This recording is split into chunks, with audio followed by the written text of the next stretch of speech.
Chers amis, bonjour. Merci de nous retrouver sur le salon nautique de Paris, le Nautique de Paris, pour notre JT proposé par le magazine Voile News et le magazine Bateau. Aujourd'hui, notre invité, Tibor Sillinger. Bonjour Tibor. Bonjour. Alors Tibor, vous êtes le président du Nautique de Paris, mais je crois que c'est votre dernière édition. C'est ma dernière édition. J'ai fait toutes les éditions du salon nautique depuis le premier, depuis 1962. C'est-à-dire que j'en ai fait 50. Vous avez vu une évolution de l'architecture des bateaux tout au long de cette aventure? C'est évident, hein. Les premiers salons nautiques, c'était surtout des riveurs, c'était des petits voiliers, c'était quasiment que de la voile. Il y avait aussi un peu de motonautisme, certes, mais surtout de la voile. Depuis, les choses ont considérablement évolué, et notamment dans les dimensions des bateaux, dans les techniques, ça n'a plus rien à voir. Si on faisait une rétrospective de ce qui était exposé au premier salon en 1962, et si on faisait une comparaison avec ce qui est là aujourd'hui, il y a un siècle d'écart au moins. Ça doit être une fierté pour vous? C'est une très grande fierté. Nous avons été à l'origine de ce salon quelques-uns, dont moi. À l'époque, il y avait 28 000 mètres carrés. C'était totalement inespéré. Tout le monde nous disait un échec total, puisque nous avons fait ça au CNIT dans des conditions absolument invraisemblables. Le CNIT n'était pas achevé, il n'y avait pas de moyens de transport direct, les parkings étaient dans la boue, à des centaines de mètres du CNIT. Nous avions en face de nous un salon concurrent qui existait déjà depuis 1926. Nous avions tout contre nous, sauf le début de l'évolution de la plaisance telle qu'elle est, la plaisance moderne, de l'activité nautique populaire. Et c'est ça qui a été le grand changement. C'est-à-dire d'un sport ou d'une activité élitiste, on est passé à une activité démocratique. Alors Tibor, eh bien, le salon nautique de Paris, c'est forcément tous les chantiers français, mais c'est devenu, grâce à vous, c'est un chantier absolument international. Maintenant, on retrouve donc le chantier Grand Soleil, un sujet qui nous est proposé par Olivier Masson du magazine Bateau. Pierre, je me trouve sur le stand de Grand Soleil, donc le chantier italien Cantiere del Pardo. Fabio Planamente, bonjour. Parlez-nous du Grand Soleil 46. Moi, c'est une nouveauté que j'ai vue à Cannes. Qu'est-ce qu'il apporte comme innovation? En quoi il est nouveau? Voilà. Oui, le Grand Soleil 46 a été nominé cette année 2010 bateau de l'année. Ça fait beaucoup plaisir à nous parce que ça donne beaucoup de satisfaction, surtout parce qu'on a fait beaucoup d'efforts dans ces bateaux. On a changé un peu la situation sur ce qui concerne les châssis en acier. Ça a été pour les dernières années un système très connu et qui a marché plutôt bien aussi sur notre bateau. Maintenant, on a ajouté encore une innovation. Ça veut dire qu'on a passé dans les châssis en acier à les châssis en carbone. Ça nous permet de donner à les bateaux une majeure rigidité à la structure. Les poids, c'est plus léger. Ça veut dire que les performances seront encore mieux par rapport à les autres. Pour ce qui concerne les designs, c'est typiquement italien avec tous les decks, les ponts qui les flèche deck. Ça, c'est dans la nouvelle conception aussi d'avoir un pont très très simple du design sans avoir des écoutes ou des drisses partout. Ça, je crois que c'est génial et donne aussi à l'ensemble des bateaux, de notre bateau de nouvelle génération, un style qui est inconfondible, je crois. Au niveau de l'intérieur aussi, le bateau a plus de design, il y a des menuiseries très travaillées, c'est du bois cérusé, je crois. On peut proposer aussi des différents types de bois. On peut proposer des acajou ou comme celui-ci, c'est des chênes clairs qui permettent d'avoir aussi un intérieur plus charmant, je crois, avec plus d'espace, plus de luminosité par l'intérieur. Et je trouve aussi que les femmes ils adorent beaucoup ce type de design. Oui, j'ai vu à Cannes, en effet, beaucoup de femmes qui étaient très séduites par cet intérieur. Donc, le Grand Soleil 46, bateau performant, toujours quand même très typé pour la croisière. Combien il y a de cabines dans le bateau? Alors, dans les bateaux, on propose 3 cabines et 2 salles de bain. Ça, je crois que pour un 46 pieds, c'est parfait pour la taille. Une seule version? Oui, normalement, en seule version, dans la philosophie des chantiers, c'est toujours aussi d'avoir des bateaux semi-custom. Ça veut dire qu'on peut répondre à toutes les questions que les clients ils nous posent, sauf que pas changer tous les fois l'intérieur. Mais on peut vraiment faire une chose qui est particulière et faite pour les clients. Alors je repasse sur le pont, on a des espars en carbone, c'est de standard ça? Non, ça, c'est pas de standard malheureusement, mais on peut le proposer avec option. Comme ça, les standards, c'est en mat aluminium dans tous les cas. Et alors, comment ça se passe sur le salon nautique? Vous avez des bons contacts? Oui, voilà, on est très content de le salon maintenant. On a pris beaucoup de contacts. Je crois qu'on a déjà signé quelques contrats ici. Ça, c'est plutôt bien. Et on espère aussi de finaliser avant fin d'année des autres contrats. Merci beaucoup Fabio, bonne continuation. Merci Olivia. Tibor, vous vous occupez également du festival du nautisme à Cannes, qui est dirigé par la FIN, en fait, comme le Nautique de Paris. La voile et le nautisme en France est un véritable phénomène. De quoi vient cette origine? Alors premièrement, je ne m'occupe pas directement, je ne me suis jamais occupé directement du Salon de Cannes. Simplement, j'ai été l'artisan de la reprise du Salon de Cannes par la Fédération des industries nautiques, qui de ce fait est propriétaire de ces deux salons.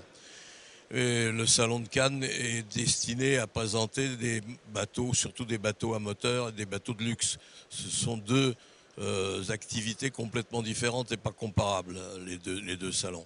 Maintenant, l'engouement du bateau n'est pas illustré par cette manifestation cannoise qui reste effectivement à destination justement de gens qui ont un portefeuille bien garni. L'engouement vient en partie du fait de la création d'écoles de voile, les Glénans par Philippe Vianney à l'époque, par plusieurs écoles d'initiation à la voile, et par aussi les grands navigateurs tels que Tabarly, Kersozon, Gérard d'Aboville, tous ces explorateurs, tous ces aventuriers, tous ces coureurs ont donné du rêve et donné leur lettre leur lettre de noblesse à la plaisance, et ça a beaucoup contribué à susciter l'envie, le rêve, l'intérêt pour la plaisance. Ensuite, les salons ont fait le reste, les salons ont servi de vitrine, les gens sont venus rêver, puis ensuite ont commencé à acquérir le bateau. Ça a fait des adeptes parce que c'est encore un des rares endroits, la mer, l'élément marin est encore le seul lieu où on peut encore être à peu près libre. Donc c'est une activité qui est dans la tête d'une immense majorité de nos concitoyens. On avait fait d'ailleurs un sondage il y a quelques années, et le résultat de ce sondage, que 60% des gens interrogés, on en avait interrogé plusieurs milliers, se déclaraient intéressés par le bateau, attirés par le bateau. Ce qui veut dire qu'il y a encore beaucoup de grains à moudre, puisqu'au total, il n'y a que 500 000 bateaux qui circulent en France, ce qui n'est pas beaucoup, et qu'ils s'en immatriculent en France qu'une vingtaine de milliers par an, ce qui signifie qu'il y a encore beaucoup à faire et que l'avenir de la plaisance risque d'être encore radieuse. Alors Tibor, les grands chantiers dans le nautisme, dans la plaisance sont français, nous avons cette chance, mais de grands chantiers allemands sont également présents sur le Nautique de Paris. C'est le cas notamment de la société Hans qui nous présente le Hans 445. C'est un sujet proposé par Damien Miden pour le magazine Bateau. Oui Pierre, nous nous trouvons actuellement sur le stand de Hans avec Pierre-Jean Janin qui va nous présenter le Hans 445, la dernière unité du chantier allemand. Une unité destinée à la grande croisière, avec beaucoup d'éléments de confort. Est-ce qu'on peut déjà voir dans ce cockpit tout ce qu'on peut retrouver comme nouveauté? Oui, bonjour. Effectivement, le Hans 445, c'est la nouveauté du salon nautique dans la gamme Hans. On le voit tout de suite dans le cockpit, avec déjà les doubles barres, avec le rappel des manœuvres à disposition du barreur. Mais aussi avec une accessibilité extrêmement importante pour qu'en croisière, quand on est au mouillage par exemple, on puisse utiliser la plateforme arrière rabattable qui est immédiatement opérationnelle pour pouvoir accéder au bateau, monter à bord.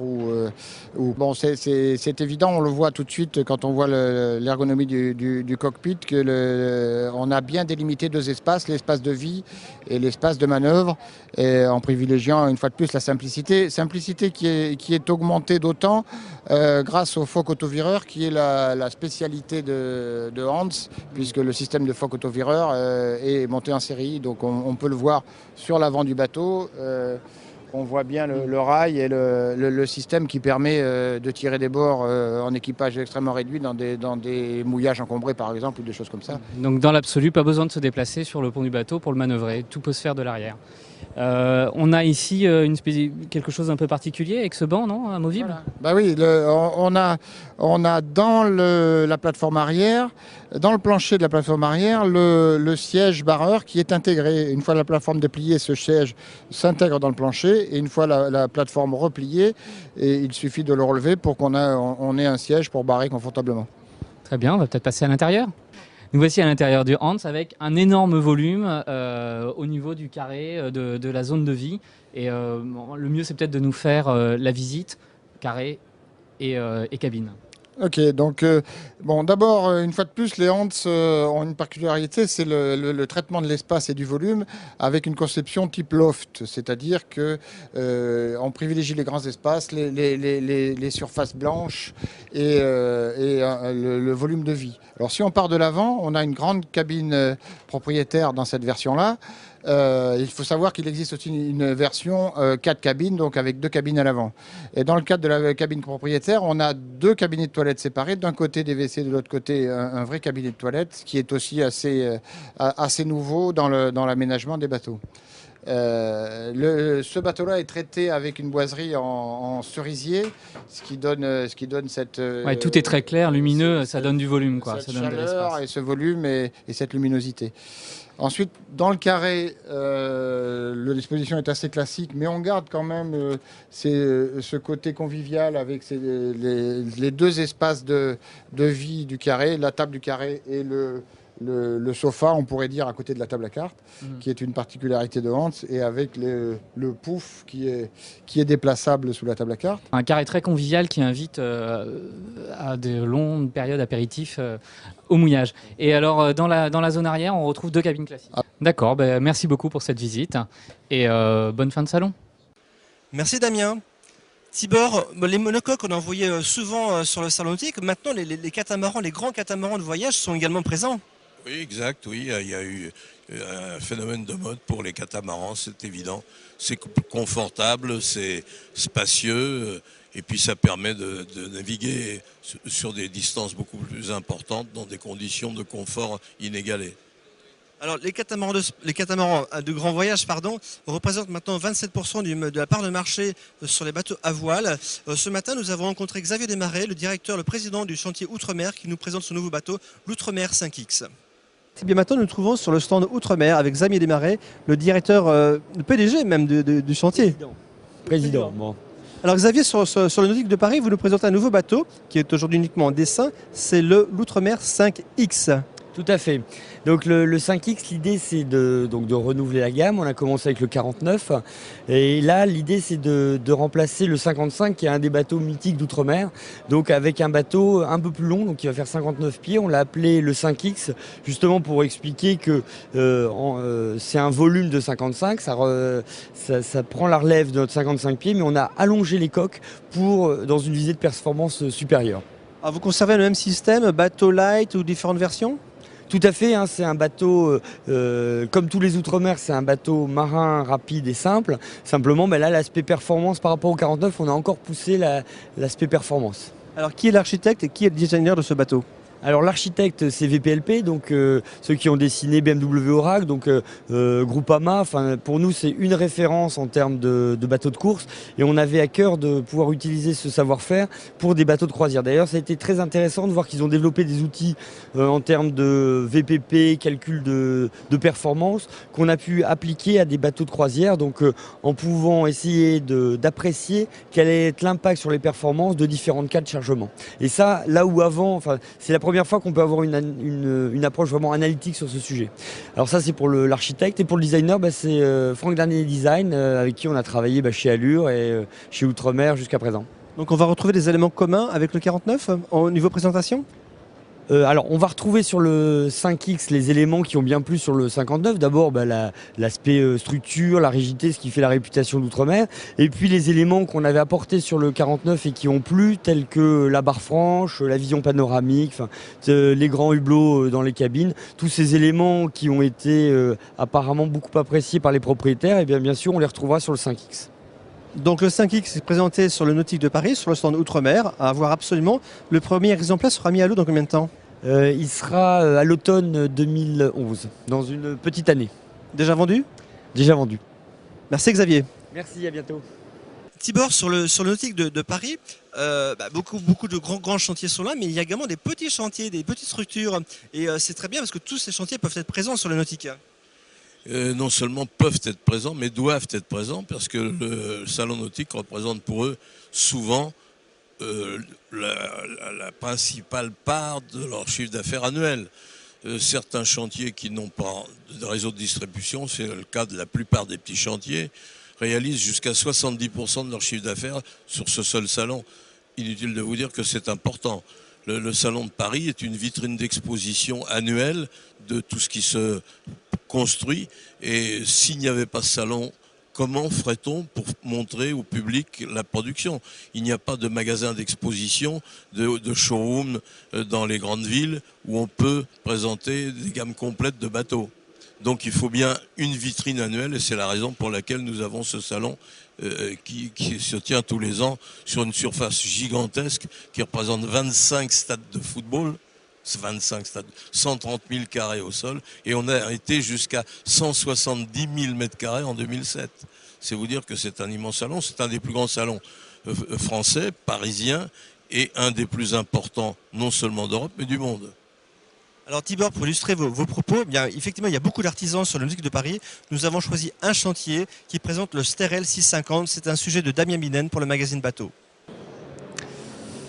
Oui Pierre, nous sommes actuellement à bord du Sterel 630, un joli petit dayboat, et avec Patrick Kabilis qui va nous présenter son programme et les gens à qui ce bateau s'adresse.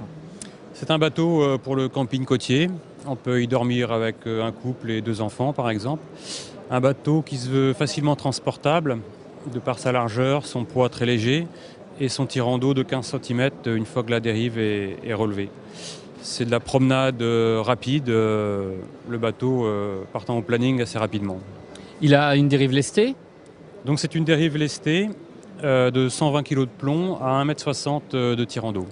D'accord. Et alors il est bisafran derrière, ça veut dire qu'il peut, avec des safrans revables je crois, ça veut dire qu'il peut s'échouer facilement? Voilà, en fait les safrans se relèvent, la quille se relève, le fond est plat, il se pose sur le sable sans qu'il y ait besoin de béquiller ni quoi que ce soit. Au niveau de la construction, la coque elle est en polyester, en contreplaqué époxy? Alors le matériau c'est du CP époxy, donc recouvert intégralement de fibre de verre époxy, coque et pont et roof et toutes les liaisons à l'intérieur. Ce qui fait en fait une coque très rigide et justement très légère. Alors au niveau de la conception du plan de pont, c'est assez original. Il y a 3 zones assez distinctes. Une zone pour le barreur et peut-être les manœuvres, une zone peut-être plus pour la famille et une zone nuit. C'est comme ça qu'il a été conçu? Tout à fait. Alors comme il n'y a pas de filière, ici il y a une zone avec des hauts hiloirs pour mettre les enfants ou les personnes qui seraient plus pour se promener, quoi. Et la partie cockpit arrière là pour les manœuvres. Et donc à l'intérieur ensuite, il y a 4 couchages et de quoi mettre du matériel de camping. Et ce petit bateau est proposé à quel prix? Donc son prix de base est de 29 500 avec les voiles prêts à naviguer quasiment. Il y a un kit petite croisière côtière ou pas du tout avec des aménagements supplémentaires? Alors en option, on peut proposer un réchaud, un point d'eau. Donc il y a aussi le moteur 4 chevaux hors-bord proposé ou alors un moteur électrique, une remorque. Et il peut être aussi équipé d'un spi asymétrique de 32 mètres carrés. Très bien, moi je vous remercie beaucoup pour cette présentation de ce magnifique petit bateau. Merci Damien. Tibor Sillinger, ça doit vous faire plaisir. La voile légère est de retour sur le nautique de Paris.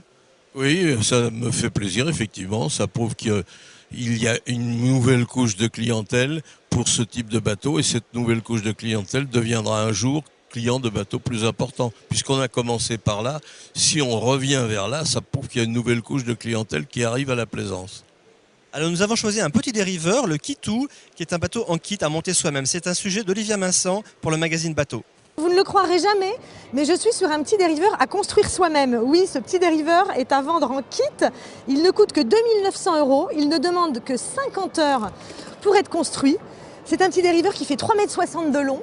Pas forcément destiné qu'à des enfants, bien au contraire, vu la taille de la grand voile. D'ailleurs, il a un très joli gréement. 46 kg seulement, donc un petit bateau léger. Voilà, 50 heures de boulot et on arrive à ce produit qui est superbe, bien fini.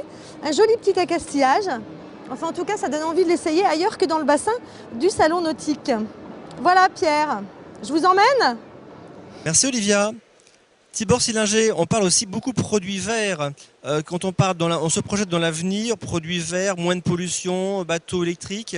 Vous avez une vue déjà sur ce futur marché? On a une vue tout à fait fragmentaire. On a, disons, des visions. On prévoit que ce marché se développe, c'est la logique. Maintenant, entre ce qu'on imagine et ce qui arrive, ça fait toujours quelquefois une différence. Mais la logique voudrait, la tendance voudrait évidemment qu'on aille vers ce type de bateau, évidemment. Alors, pour illustrer vos propos, la société Nani Diesel présente un nouveau moteur électrique et carburant. C'est un sujet de Damien Miden pour le magazine Bateau. Merci Pierre. Nous nous trouvons actuellement sur le stand de Nani Diesel avec Amalia Festa, qui est juste à côté du moteur hybride, dont le prototype avait été lancé en 2007. Mais alors aujourd'hui, quelle est la réalité de ce moteur ? La réalité, c'est qu'on navigue sur plusieurs bateaux. On a équipé des bateaux qui tournent, qui ont fait des tests, qui ont exploité le système, même dans des situations difficiles, voire Ecotrol qui a fait son tour dans les mers glaciales de la Groenland. Et de plus en plus, on travaille aussi sur de l'application professionnelle, parce qu'on a compris que les professionnels tels que des transports de passagers, de bateaux particuliers, demandent le confort à bord, le silence et la sécurité. Et le système Nani, il a l'avantage que c'est un système qu'on a développé avec des fournisseurs, mais c'est vraiment quelque chose qui naît de bureau d'études de Nani. Donc on travaille sur des pièces de l'assemblage, des pièces étudiées, dessinées et même brevetées pour pouvoir fournir un ensemble propulsif qui soit marchand et sûr. Donc il faut donner la sécurité à bord. Il faut que le moteur puisse pousser quand il faut en puissance et chevaux et il faut que la recharge soit faite d'une façon continue pour qu'on puisse naviguer sur quelque part le 25% du temps en électrique pure. À savoir que l'électrique n'existe pas à 100% parce qu'on n'a pas les moyens de fournir de l'énergie si longtemps en batterie. Donc aujourd'hui, on est quand même sur une phase d'études expérimentales. C'est une évolution continue. Et donc, on travaille avec les professionnels et avec les clients, ce qui est très bien d'ailleurs. Et je pense qu'on est les seuls à le faire. Très bien. Et aujourd'hui, sur quel type de bateau est réservée cette motorisation ? Ça va être uniquement des grandes unités, des moteurs yachts, ou à partir de quelle taille concrètement on peut le mettre ? On peut partir de petites tailles, ça veut dire qu'on peut partir de la petite gozzo italien de 9-10 mètres ou la pinasse de 10 mètres, même des bateaux traditionnels qui sont des bateaux anciens. Donc on peut adapter ce système à des bateaux qui ont déjà une motorisation et donc c'est très important parce que ce n'est pas un nouveau bateau, ça peut être aussi un bateau d'époque, un bateau ancien. On peut les monter sur des bateaux plus grands, évidemment, puisque le Ecotrol, il est déjà un bateau de, il me semble, 15 mètres. On est sur un projet de bateau de passagers de 15 à 16 mètres pour 50 personnes pour équiper en hybride. Donc on travaille au fur et à mesure en évolution. Et pour l'instant, on n'est pas sur les grands yachts, mais on est sur des bateaux quelque part plus à la portée humaine. Parce que les grands yachts avec des grosses unités, c'est un système qui va demander plus d'études, plus de puissance électrique, des moteurs électriques. Donc une adaptation un peu plus compliquée et coûteuse évidemment. Parfait, je vous remercie beaucoup. Je vous souhaite un bon salon nautique. Tibor Sillinger, donc c'est votre dernier salon, beaucoup d'émotions je suppose. Bien sûr, quand on a œuvré pendant plus de 50 ans en réalité, j'ai fait 50 salons, mais il y a beaucoup plus de 50 ans que je suis là. Ça fait effectivement quelque chose que ce soit le dernier jour, évidemment. Car la passion, elle est intacte. Simplement, il faut se rendre à la raison. Il y a un âge où il faut savoir s'en retirer. Et j'ai tiré sur la corde jusqu'à 79 ans. Il est logique que je m'en aille maintenant, oui. Vous allez quand même continuer un peu à naviguer tout de même? Certainement pas, non. C'est fini? Oui, c'est fini, non.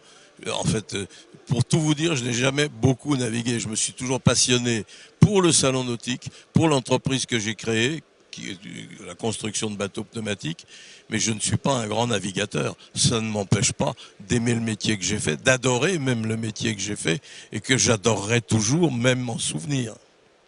Tibor, on va vous laisser maintenant rejoindre tous vos amis qui vous attendent avec beaucoup d'impatience pour fêter avec vous ce grand départ. Merci beaucoup Tibor. Merci à vous et bonne continuation.